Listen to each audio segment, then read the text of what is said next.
Hi, I'm Susan, and this is what I made today. I found these CD cases at Habitat for Humanity for $1 a piece.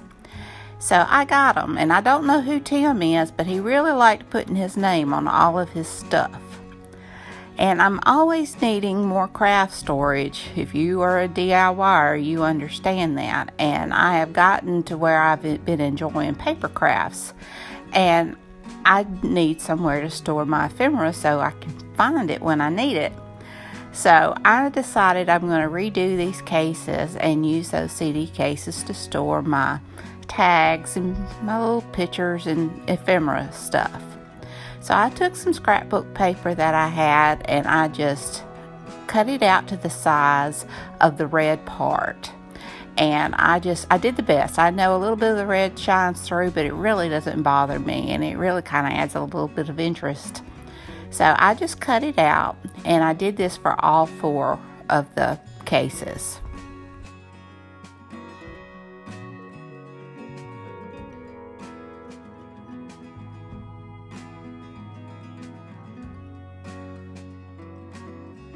Once I got my pieces cut out, I used my Mod Podge. Mod Podge is a product of Plaid, and I am a Plaid ambassador, and I'm proud to be using it. But I Mod Podged those scrapbook papers onto the CD cases, covering up that red. And I give it a good coat on the bottom and on the top, and on the case itself, and just let it dry.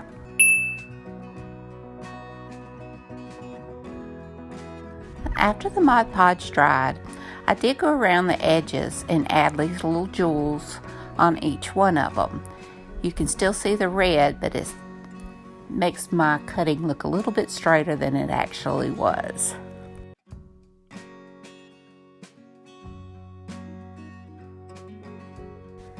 And I have to say, these beads went a little faster since they were in a strip.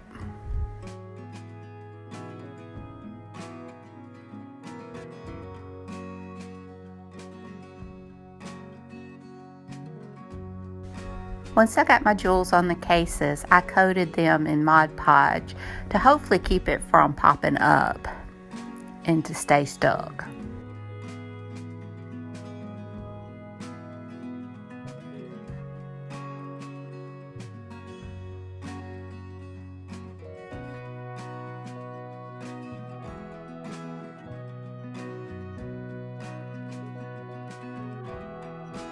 And here they are. I really love how they turned out. I think they are pretty, and the cases were in very good condition, but Tim had written all over them, so I kind of like the new version.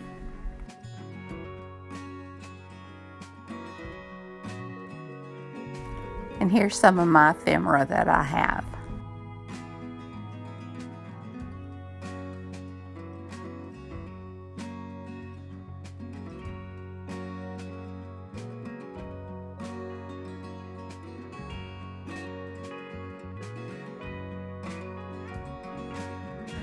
Now here's some of the paper crafts I've been talking about.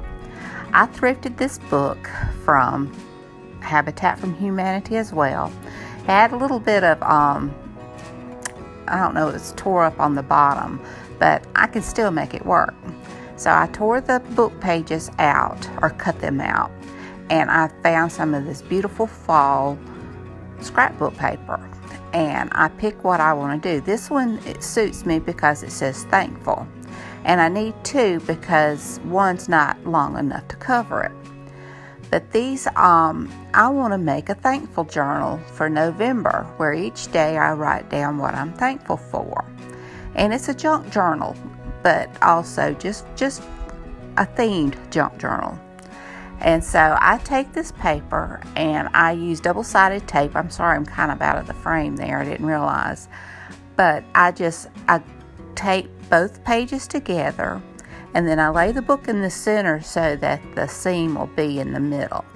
And I cut about 1 inch on each side. It is about 1 inch already on the top. Now I took this ribbon and I did not think this through. You'll see in a minute how I messed up. But I remember someone talking about putting the ribbon across the back to make it sturdy. Someone I've been watching on YouTube. So that's what I did. And then I added Mod Podge over the whole entire book cover. Now, I love my Mod Podge, but if I to do it over again, I would use the art glitter glue. It dried quicker and it held better for what I was doing. But can you see it how I messed up? If not, we'll get there. So I keep burnishing my paper down onto the back of my book cover and press it. I roll it with a brayer and just everything I can think of to do to get it to stick as it should. And it did stick. It would have worked easier with the art glitter glue. And I bend it where it needs to bend gently. And I keep working on it, and it wasn't sticking down on one side, so I add more Mod Podge until I finally get it to lay down. Now I flip my book cover over and I cut the corners so that I can fold down the paper to wrap around. Have you figured it out yet? Well, I put the ribbon on the wrong side of the book, because of course when I pull the ribbon, it's going to pull the paper. So I ended up having to cut the ribbon. That was such a dingy moment. As I'm covering the book, I had a brief moment of just thinking maybe it'll work after all, but I did. I ended up cutting the ribbon. So with art glitter glue this time, I went ahead and glued down the edges of the paper over the book cover. And I run a bead along you want to hit the very edge, and I just kind of fill it in. I'm sorry, it's out of frame. And I do get better. And then I fold it and then crease it and make sure that it's ready. To decorate and to hide the seam that was on the book, I take some of this pretty velvet ribbon that I had, and I cut a couple of pieces and I use Fabri-Tac to tack it down, to glue it down, and I just flip the very ends over to the inside of the book.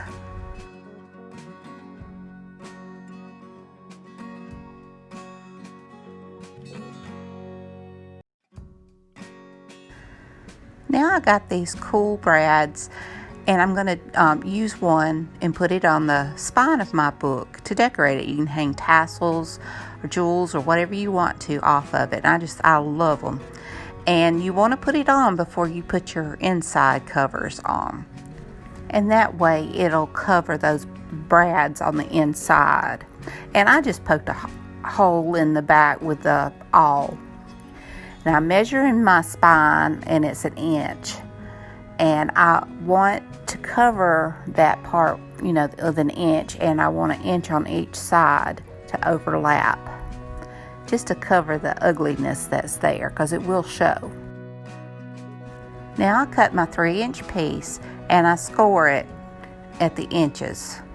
So you got 1 inch in the middle, 1 inch on each side, and I scored it so that it'll bend easier. And now I'm just going to lay that middle part down, and then I'll glue the other down and bend my book so that it'll close as it should. Now I want to find pretty paper to go for the inside cover. And I love these pumpkins. I started to do the outside cover with the pumpkins, but since it's a thankful journal, I love the thankful too. So now I'm adding my ribbon back on. It won't go all the way across, but it'll still hold. And I cut my paper. I measure my inside cover. You want it just like 1/8 of an inch on each edge shorter. And I go ahead and glue it down with my art glitter glue.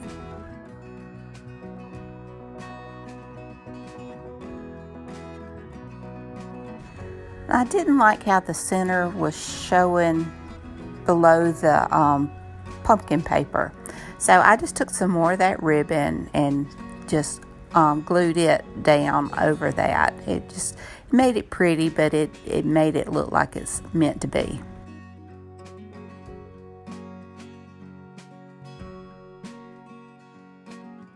Now I want to get papers for my signatures. So I go through all of my papers. I've been coffee dyeing papers and I've been hunting papers. I got some scrapbook papers. I just cut the papers down that are big to fit the size of my journals. It doesn't matter if some are bigger than the others, because some are bigger than the others. I've got all kinds of different sizes and types of paper, but you don't want the paper to be bigger than your journal cover. But I just go through and I just start filling them in. I think I had about 7 or 8 in each. I've had where I coffee dyed them, I put them in the oven to dry, and I've got the parchment paper that it was on. I've got old envelopes. I've got packings that my checks came in. You'll see how I'll fix all that in. I've got old sheet music that was going to be thrown away. I just go through and enjoy figuring out what paper I'm going to be using. Now I'm going to cut out a template for my signatures. And I've got it 1 inch wide, since that's what my spine is. I fold it in half. Then I fold it in half both ways. And then I fold it to the center. And so I'll have the two cross points there, which I'll put my signatures. See where I'm dotting it there. And that's where I'll take my awl and I'll poke through the book. And how tall my template was just a little bit shorter than my book. And everything's evenly spaced. And then I go through and mark the center, because that's where I'll poke the holes in for my signatures. I'll go to the middle of the book. I'll lay down that template where I've got it in the center, and I'll just poke holes through all of my pages. And you do want to have some kind of clips or paper clips, bobby pins, whatever you can use to hold down pages so they don't move around. And I'm going to do bind my book with embroidery floss, because that's what I have. You can use wax thread, any good strong cord, but this color I thought would go good with it. Now this is a 3-hole pamphlet stitch, and you go down through the center hole from the inside. You come up through the top, you go all the way down to the bottom, and then you come back up to the top and you tie it. And now you just have to remember that if you have any directional paper, because I had to take it back out because I had my fall upside down. I would have showed it, but my video would have been too long. But now it's time to decorate.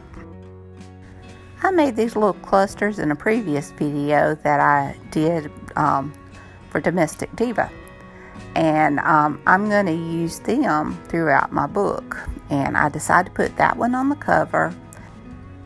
And I just go through adding different parts throughout my book. And I'll decorate my book a good bit, but it will by no means be completely done. Even as I journal in the November, I will decorate and add different things as well then.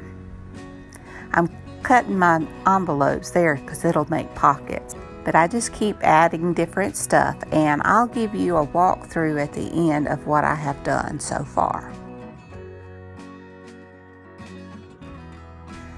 Now I want to decorate that little fancy element on the spine of my book. And so I use that same embroidery floss that I did the binding in, and I make a tassel.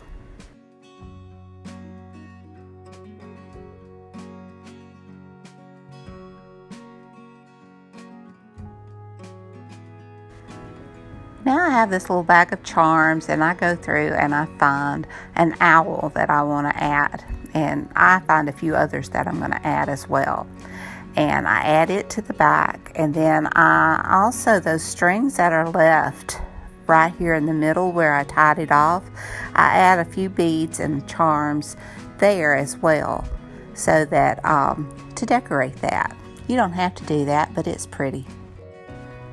And with these beads, the hole goes straight through, and I just strung it through the 2 beads. Then I looped my charm on, and then I took my needle and went back through the beads and tied it off so that it would hold, and then the charm would hang at the bottom correctly. And here's the tassel and the charms that I added, and you can see the stitching of the binding, which I think is pretty too. And I'm just going to give you a quick walkthrough of what I've got done so far. And that's my first cover. I've added a few things, got some little tuck spots.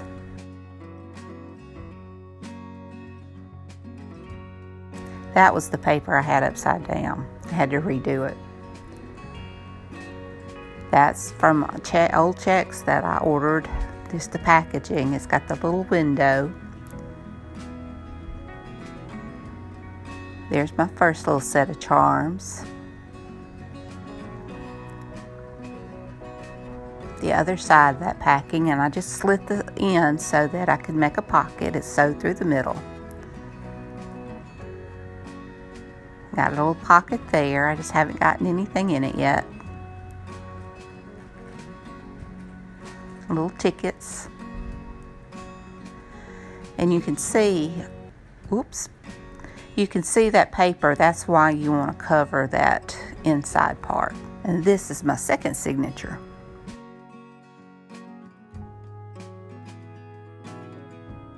I added some green ribbon that I got from BB Craft. See, you got a little pocket there.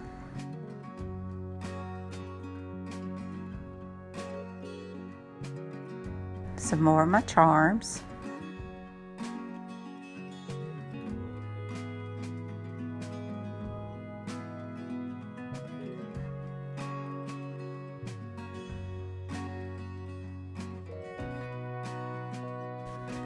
And that's just a little journal tag that I made with some of the scrapbook paper that's on the inside cover. I just think it's so pretty. Well, I hope you really like this journal. I think it is beautiful. It's the first junk journal I've made. I've made like mini albums and such, but I've never made a junk journal, and it was a lot of fun, and it went a lot quicker than I thought it would. There's lots of places to write and lots of places to decorate. So I can't wait to do this in November. And here are all my projects. I hope you enjoyed this video. If you did, please give me a thumbs up. Hit that subscribe button if you haven't. Ring that bell so you can be notified when I upload new content. Leave a comment. Tell me what you think.